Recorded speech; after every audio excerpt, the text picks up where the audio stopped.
ఈరోజు మనం గోధుమ పిండితో అట్టెలు వేసుకోవాలో చూద్దాం.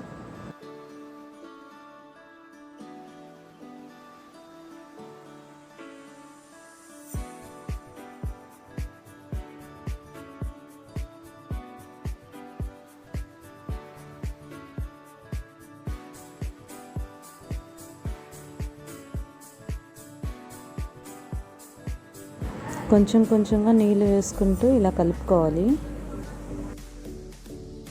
ఈ కన్సిస్టెన్సీలోకి వచ్చేటట్టు కలుపుకోవాలి.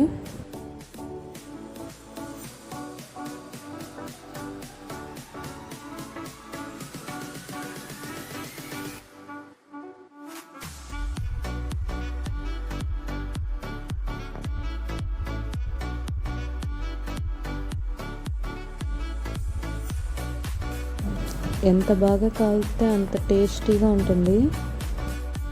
మన ఛానల్ సబ్స్క్రైబ్ చేసుకోకపోతే సబ్స్క్రైబ్ చేసుకోండి.